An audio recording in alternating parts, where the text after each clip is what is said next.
Hello. Oh, hello. How are you?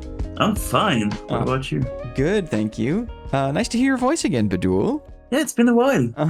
The last time we had a chance to talk for a long time, I remember we were making frosty booties and gloves, right? Remember that? Yeah, it was fun. That was a But long time ago. yeah, I took a big break from Dark and Darker. Totally understandable. I feel like a lot of people should have taken a break, but maybe didn't. Yeah, I mean, it's starting to look like an end and not a break, but I don't know, maybe one day. Yeah. Thank you so much for being open to this experiment. I really appreciate it. Yeah, I mean, when it comes from you, it cannot go wrong, I feel. Oh, thanks, man. I always thought that you were a really interesting person, and I've always been very happy, very thankful to have you in the community. So I've got some questions today to help guide the conversation. Yeah, that works. Awesome. I might stumble upon on my words because I'm not an English native. Oh, no problem. Please don't be shy. I'm so lucky that your English is so good because I wouldn't have a chance to speak with you if you didn't have such great English. So thank you very much for thanks for working on that your whole life. You're gonna make me blush. Well, if we were trying to have the interview in French, it would be over in maybe like 6 seconds, you know? French is hard. Awesome. So. Well, welcome. So this is just going to be like an interview series of just regular folks who like games. I consider myself a regular folk. Like I'm not a professional gamer, right? I feel like a lot of people in the community actually are way better at games than me. I know from you in particular, I learned so much about the economy and Dark and Darker. And so this is a chance for me just to reach out, connect with those people, highlight those people in the community, and learn more about you and your history with games. Well, that's funny because I feel like you are the perfect example of a pro gamer. Oh, really? That's very kind of you, but why do you say that? I mean, when it comes to Dark and Darker and to like how you handle this whole like community, like you didn't make it like you didn't market it and try to make it big and profitable, but you have like perfected your craft in such a specific like part of this game, basically like melee combat with blocking. Like you found your niche and you became so freaking good at it. To me, you're like excellent at this game, and you keep saying you're not. And I guess it's just a question of perspective. And I think you're like really like genuine when you say that too. That's interesting. Well, I do look at other people who stream the game, and I can compare my melee skill to them, and I feel like I'm nowhere close to where those guys are. I think I know enough to know how much further I have to go, if that makes sense. The only other language I ever tried to learn was Japanese, and I learned enough Japanese to know just how much I didn't know. Yeah, there's this thing called the Dunning-Kruger effect, where at first when you get some skill, the first bit of skill you get in a specific like area, you will think you're very good, and then the more skill you get, the more you realize how professionals and experts are insanely good at this thing. Yes. And so your perception of your own skill like varies a lot. So that's maybe an interesting thing to take into account. I don't know. So can we start by asking, what is the origin of your handle, of your Discord name? Now I know you have a couple of different names, but I'm asking everyone that I do the interview with to explain the history, the origin of your name, and maybe I'll focus on. Well, maybe you can tell me about Koru as well, but like Bidule is your name in Dark and Darker, is your name sort of in Discord. Could you describe the origins of your names? Well, I think the more gaming related one is the Koru, which is the one I use the most. In fact, I am only called Bidule because I forgot to go on my Koru account on YouTube when I went on your stream. I see. And then everyone called me Bidule, and I was like, I'm gonna stay on that YouTube account. It's fine. Okay. So you're like the only guys. I mean, you like the community around you. The board members, yeah, are the only guys that call me Bidule. Bidule. But Bidule in French means a thingy. Thingy, right. And at first it was like a burner account, like a trash account for my emails. Okay. Like for my emails, I put like all the things that when you need to give your email to something, but you're like, I don't want them to spam me with Yes, ads and stuff. totally. Just give them the burner email. And it was that. But for the Koru one, it's it sounds kind of Japanese, but at first it was not Japanese at all. At first, I will type it in chat if you want. Okay. The full name was that, and it sounds more Russian. Koruzov. Koruzov, yeah. Yeah, and it was, we're talking about gaming and stuff. It was when I was very small, very, very young. And my usernames on games used to be like very terrible and cringe. Like if I was playing an archer, it would be like Bow Legend, something like this. I was very young. Okay. And there was this friend of ours, because my friend and I played on the same account. And there was this friend that was older than us, and he was like the cool guy to us. So when we went in his at his house, we would play Call of Duty Modern Warfare 2, and it was like so incredible. And this guy that was so cool, he said, your usernames, we cannot do this anymore. And he said, like, see, take this example. You take the example of a name in a game, and he took this example of Call of Duty Modern Warfare 2, which was the Russian generals like Makarov, things like this. And he said, you just take syllables and make it sound like it's a name. And that's how it came to life. It's actually a very good strategy. A very good strategy to take syllables, make it a name. And then you say that eventually you just shortened it to Koru.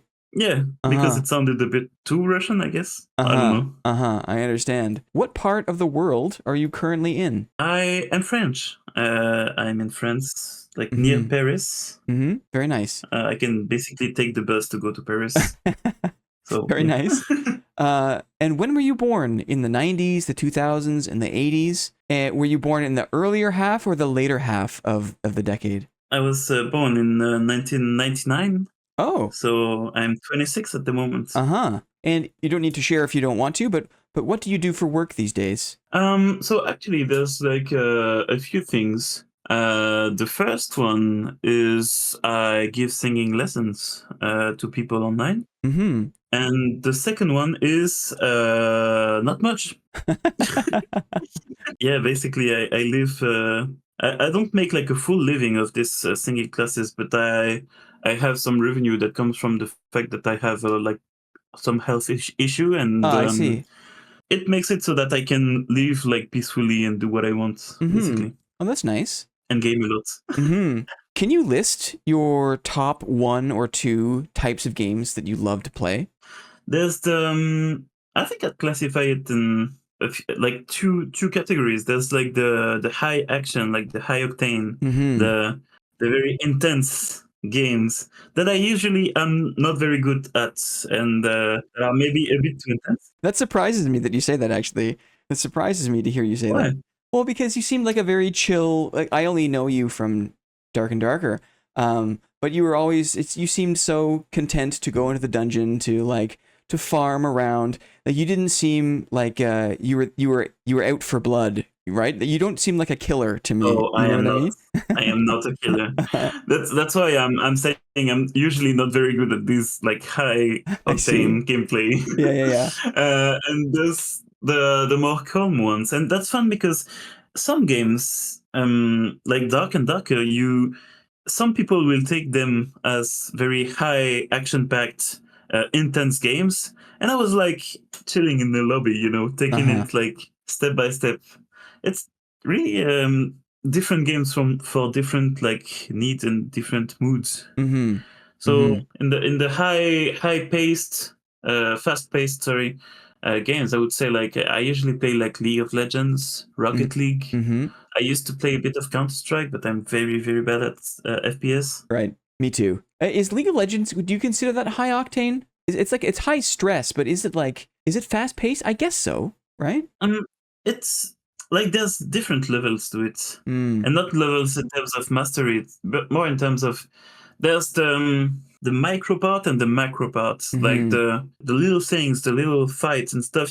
Some characters need a lot of like precise inputs and in a pretty fast paced. You need to react fast and stuff. That's what I call fast paced. And there's the whole like strategic part to League of Legends that is not on the short term, but it takes like the larger progression system of the game, like of each match. Like there's the micro stuff where you're trying to get.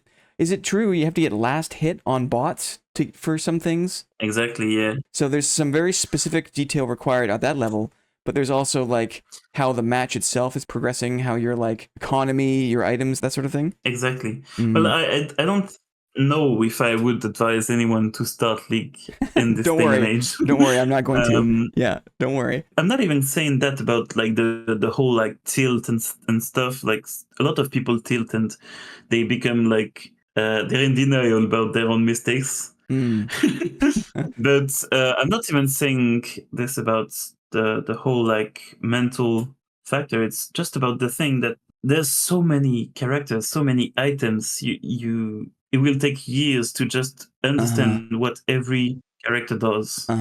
It's I'm glad I started like 13 years ago, but if I didn't, I would understand nothing to the game, and it would be like hell. You almost have to go to university to understand it at this point, right? There's so much. I mean, it's not that hard. It's only like small, easy concepts, but there's so many to understand. It's not like very hard things to understand, but the quantity of it make it impossible for a new player to understand it at all. Do you think it's that complexity that's allowed League of Legends to survive for so long as a game? I think like they're definitely struggling with the equilibrium between simplicity and depth. I would say depth, not complexity. Because like in the last like changes, they've tried to remove some of the unnecessary complex things they added recently. But at the same time, if you want a veteran player to have fun, they need to have something fresh. And they make these very impactful changes often that change how the pace of a game is going. But at the same time, they're trying to make it not too hard. That's a very hard thing to do, I think, as a game. Yeah, for sure. What's your favorite time to play video games? Favorite time of day or night? Oh, I think like all the freaking time. Me too. I don't have a specific time, man. What's your favorite thing to drink? Do you have a favorite thing to drink? Oh yeah, I have a favorite thing to drink. I don't know if you know it. It's water. I also love to drink water. Some people don't like it, I only right? drink water, and I drink a lot of it. I'm doing it right now. I'm doing it right now. Yeah. You reminded me. My grandma always said, and she was right. She always said, like, you need to drink even when you're not thirsty. And that stick to me. I don't know. I drink a lot of water. If I want something that is not water, I would maybe. I'm not into alcohol and those kind of stuff. So even if I can drink a beer is fun. But I don't know, maybe a soda or something. But that's very rare. I think you're very lucky. We're very lucky to like drinking water because a lot of people don't like it for different reasons and they struggle to drink it. And it's really important to drink as much water as you can, I think. Yeah, hydrate, boys.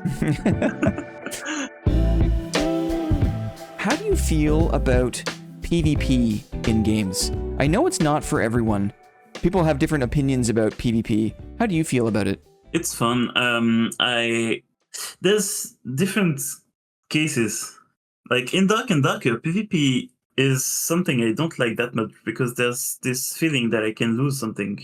In League, yeah, my death will have consequences if I lose to another player, but I'm not like actively losing something, even if I make them stronger if they kill me. It's weird. I think like the sense of acquiring something and then losing it is heartbreaking to me, and PvP is highly affected by that. Do you have any experience with other kinds of extraction games? Actually, no. Mm-hmm. Dark and Darker was my first one, but Mm-hmm. and also my last one at the moment. Yeah.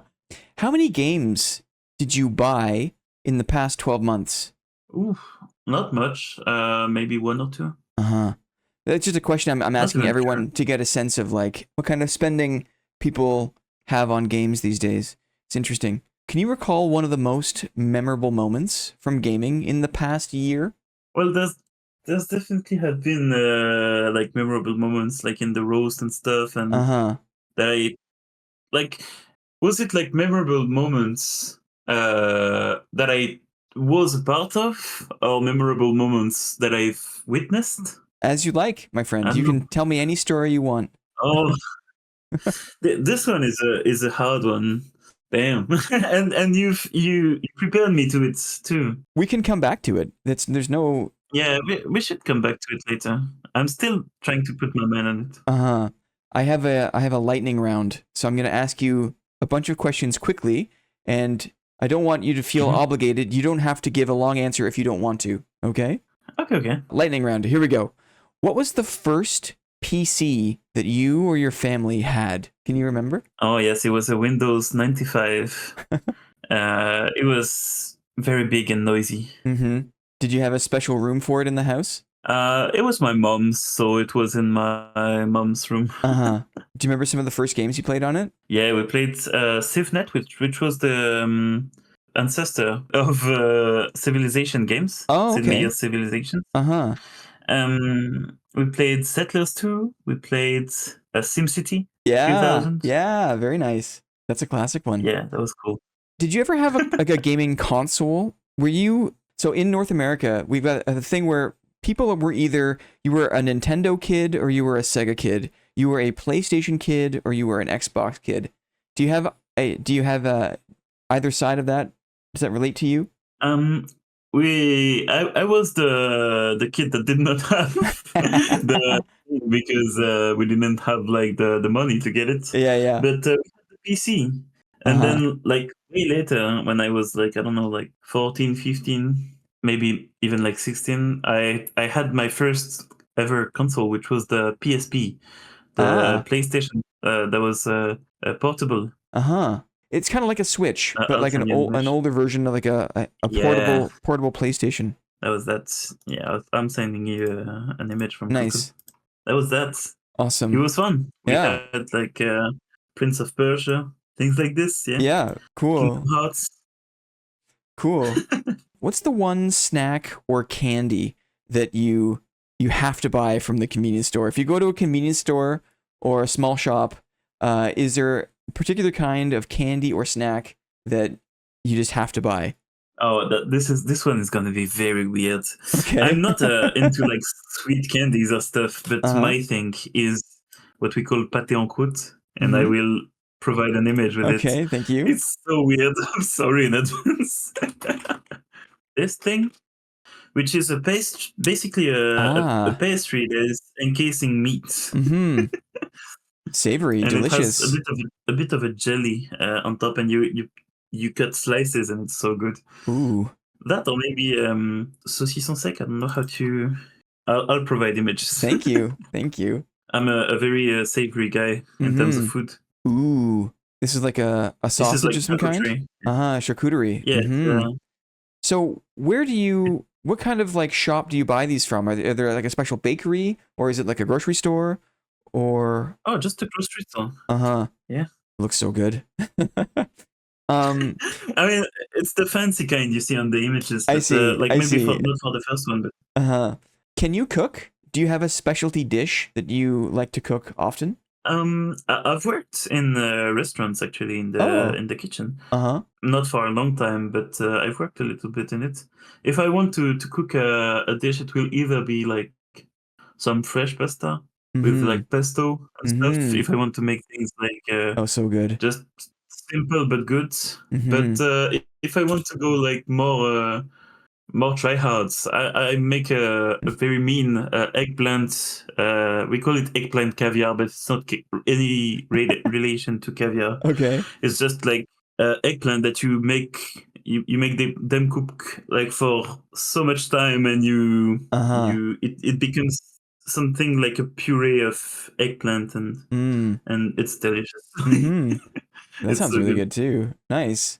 So you feel like you learned, like, working in a kitchen made you not afraid of cooking, kind of thing. I mean, like 80-90% of the work of cooking, I feel like, is just freaking cutting It's things. preparing, yeah, mise en place, right? Yeah, Yeah. exactly. Uh-huh. And once you've made your little mise en place, there's Uh-huh. nothing like very hard to it. Maybe the cooking, like the heat, Uh-huh. is a little bit tricky if you're not used to it. But Yeah. I can cook. The thing is, I love to cook for others, but I do not bother cooking for myself. Yes, this is a problem that I also have. I think we're all the same Uh-huh. around this topic.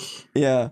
So if there's an excuse, if there's a chance for me to cook for somebody else, then I try so hard, right? I make different dishes, I make Yeah, it look pretty.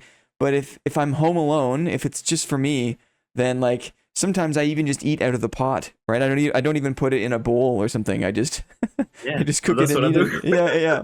Yeah. That's so funny. We are the same. Uh-huh. Though you need to promise me you will cook something nice for Mrs. Blinn today. Okay, let's see. Um, oh, I don't have a plan today. I had a plan yesterday. I do very good. We have a whiteboard where we write down the meals. So there's always an idea of what we will make and who's gonna make it, That's and so nice. yeah. But like, ooh, I look at Maybe the not whiteboard today, but today. I have you no need plan to. today. Yeah, I gotta get on that. Uh-huh. What's the longest gaming session you've ever had in terms of like Ooh, the active gaming session? maybe like 20 hours, maybe Mm-hmm. like this. Mm-hmm. Same. That's, I mean, the longest in my life. Yeah, Mm-hmm. I think. How many hours on average do you sleep at night? Oh, I'm a very like steady Mm-hmm. sleeper. I always sleep 8 hours or 7:30 hours. Mm-hmm. Good. That's good for you. Well, Bidule, you drink lots of water. You have steady sleep. That's good. Yeah, Uh-huh. I have my habits, you know. Mm-hmm. Mm-hmm. Little things. Mm-hmm. There are lots of games in early access right now. It seems like early access is the standard of what games have to do to be developed these days. What are your thoughts on early access games? Do you have an opinion? I do have one, Mm-hmm. and I feel you can only really do early access if you're either a company people really trust Mm-hmm. in terms of quality, Mm-hmm. or if you're like an independent that needs the funds to like really like if you don't have enough at the moment and you want to test the waters, and if you're like a real indie company, yeah, you can do that. It's totally fine. But I feel like if I see an early access game from a company that I don't trust from the bottom of my heart, and I don't like especially love, I'm just gonna say, yeah, they're trying to get the money now, and Mm-hmm. I'm not sure they're gonna make the effort to make it super fucking good. Sorry for the Yes. bad word. Yes. Are there any early access games that you're following right now? I mean, I want to see what RuneScape Dragon Wilds Mm-hmm. become, Mm-hmm. but I do not want to buy the early access thing because Mm-hmm. Jagex, the RuneScape company, they've made some like questionable like marketing and business choices. Like monetization on Mm-hmm. RuneScape is a very very big problem. Mm-hmm. That is why the old school game has way more players than the Mm. current one, the modern one, Yeah. because they've like pay to win microtransaction everywhere. Oh, it's too bad. That's the perfect example, I think, for an early access that I don't trust, and that's sad because I love RuneScape. Mm-hmm. I love the game itself, but I think the company in itself made things that make me not trust them. Yeah. You have a lot of experience with RuneScape. Not that much. No? I've had a pretty high level character, but Hmm. I'm not like one of those like full maxed Sure. Like you see Okay. the RuneScape content creators that have Right. like every stat milestone, every quest, and every achievement, and 70 accounts. I'm not that one. Cool. I want to ask you, I was so impressed with the way you figured out the economy in Dark and Darker. And I know I've said this to you before, Oh, but I want to say it again, that I never, like, I had played Dark and Darker for a long time before you joined the community. And when you joined and you shared your knowledge on how to consider the value of items as it progressed through the season, as you kept track of, like, at what point of the wipe were some items less expensive, when would they increase in value. You really showed me how to think about the economy in that game. But I don't think that was the first game that you had understood the economy. yeah. Could you describe your, maybe for Dark and Darker, maybe for some other game, like where you learned how to look at the economy in that way? I think it came from MMOs like RuneScape, obviously, but also like Yeah. I've played a lot of them, like Albion online. Uh-huh. Uh, I've played like some like WoW, like that. It wasn't WoW, but that was something like very similar back in the days called Shaya. It was a Oh. free to play, but we abused the economy like no tomorrow. Like Uh-huh. Uh-huh. some like turn-based MMO that is developed by a French team that is called Wakfu. Okay. And economy is a game inside of the game. Mm-hmm. The thing is, I tend to be a bit too concerned about this little game inside of the game, Mm. and then I lost track about the game in itself. I Mm-hmm. min-max this specific parts because I Uh-huh. like it. Uh-huh. And the thing we have to understand is, what do people need? What do people have? And will these things change? Uh-huh. Like, if people have a lot of X thing, and maybe it's a consumable, but you don't get like any more of those, but you get a lot at one point. Mm-hmm. Well, then at point A they have a lot and they don't need a lot, Mm-hmm. and then at point B, like later in time, they will not have a lot but need a lot. So you need to buy this. Mm-hmm. This is pretty important. Mm-hmm.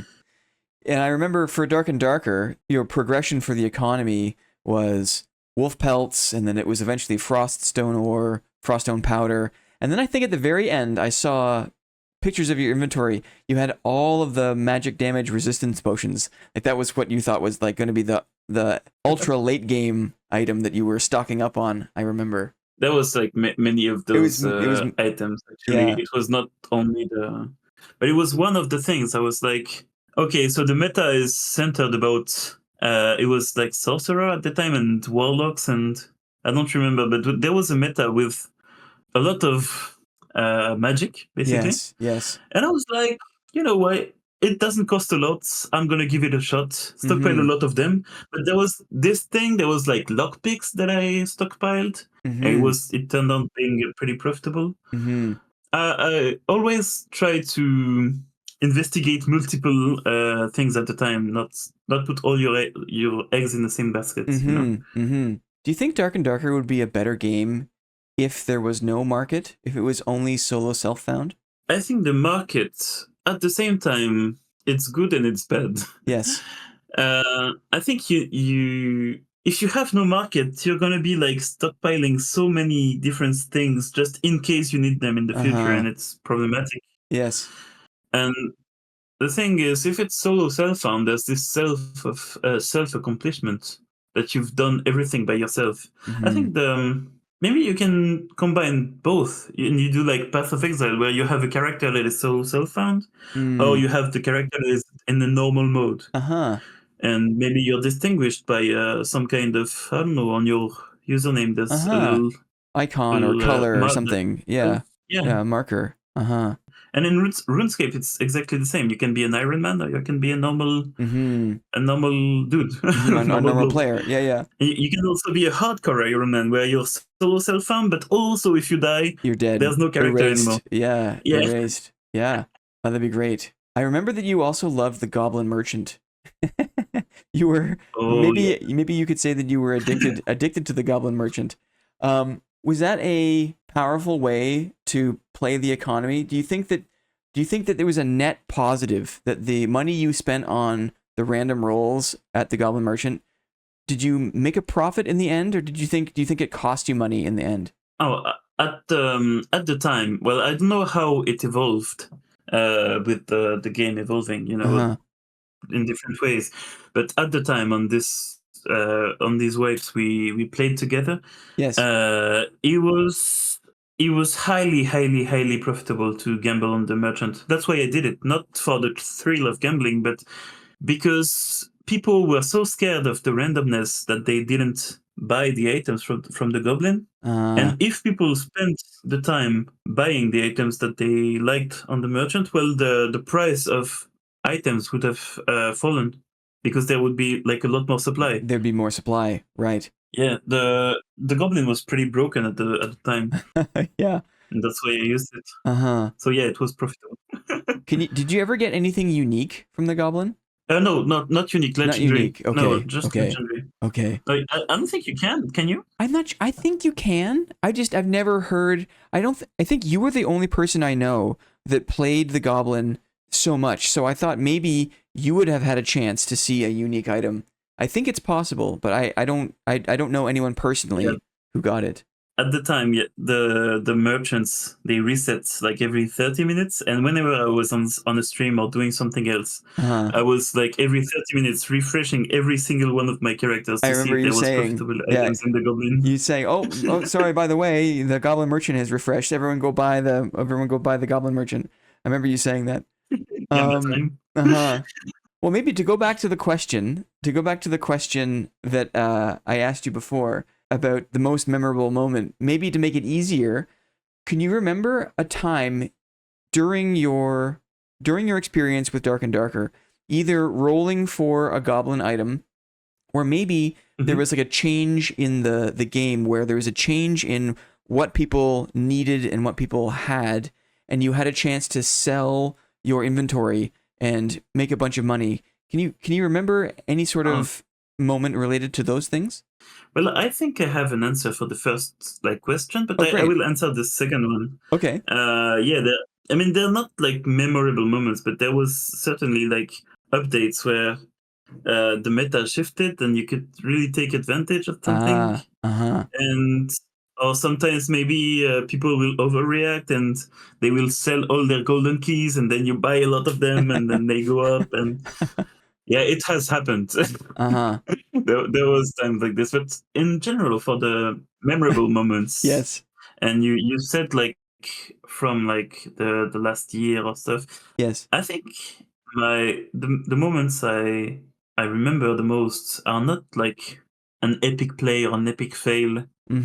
They're more like community moments, like goofy moments, VoIP and stuff like this. And I think my most memorable moment, I don't know if it was in the last year or if it was like a bit earlier. I was in Rust. You know the game Rust? Yes. And I used to go there, and there's proximity chat like VoIP. Yes. I would just go in the safe zones and sing songs with people, and I've met so many people that were so nice.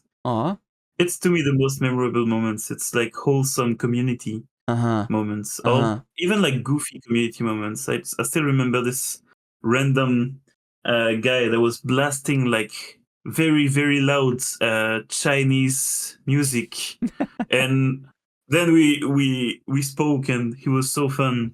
I don't know. Cool. To me, community is everything.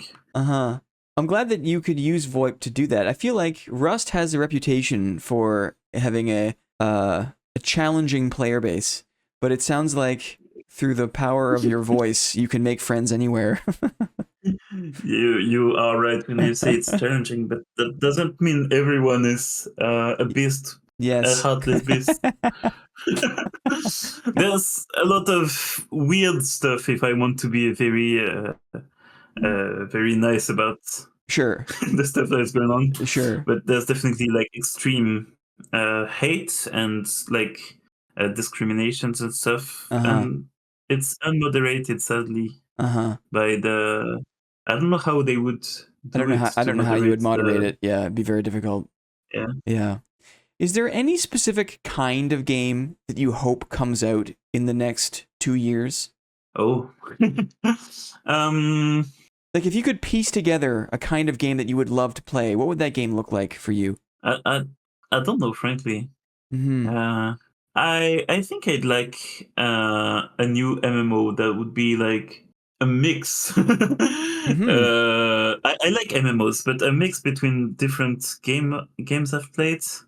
Maybe something with a simplistic gameplay, but a lot of community-based things. And that's what's strong about this Wakfu game I've talked about earlier. It's a game that is mostly known in France, but they have this whole system about, like, if you want a resource, it can only be a resource that has been either, like, there's this whole like ecology system where you, like, people, they will gather resources and other people craft it. I mean, it's very basic for an MMO, but I think having the whole like ecology and economy and politics of a game centered about the community is very important, and that's what I would love a MMO to take these things and make it a 2025 thing.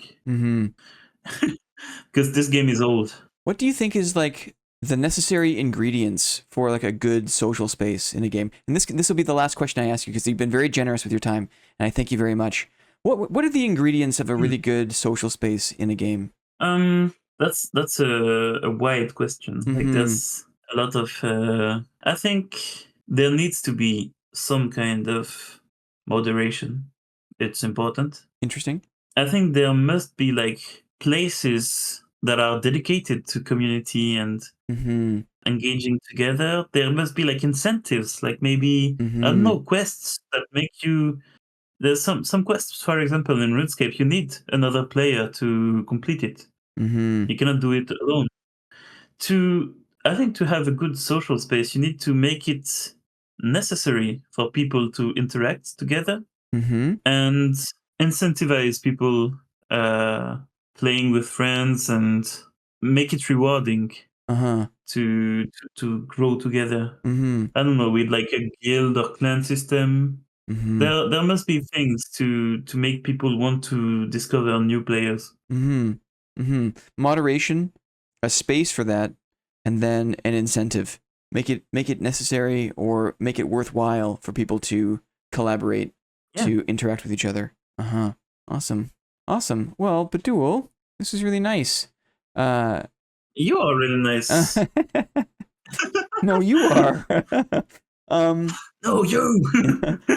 No, I really appreciate you sharing your thoughts and helping me get to know you a bit better. It's been a minute since we've had a chance to connect one-on-one, but you were very quick. You were very quick to respond, and so that was very nice of you as well to say to respond very quickly to my message today. This is an experiment. I apologize if I'm a bit fumbly or if I'm not so smooth as a host yet. You are smooth. I'm still learning. Okay. It's kind of a strange exercise to just talk about myself and not ask about you in return. I feel like there's so many opportunities for me to talk about myself in different ways, and the really interesting thing for me about this is, like, every person, especially gamers in particular, I think, like, are just a certain kind of person, and for me, a certain kind of interesting person. At least if someone is a gamer, then I know that we have something in common, right? And there's questions we can ask. So it gives me a bit of confidence, a bit of structure for the conversation. But everyone has a story, everyone has a perspective, and I think it's really nice to hear that from folks in the community, including yourself. Thank you. Thank you for your time. Thanks for your time. I'm gonna jump off the call and I'm gonna plan a dinner for Mrs. Blinn, so that I've got something to make later on. Thanks for the encouragement, Bidule. And give a pat on the head to President Burger. It will. Thanks again. Salut, Bidule. Salut. Bye bye. Bye bye.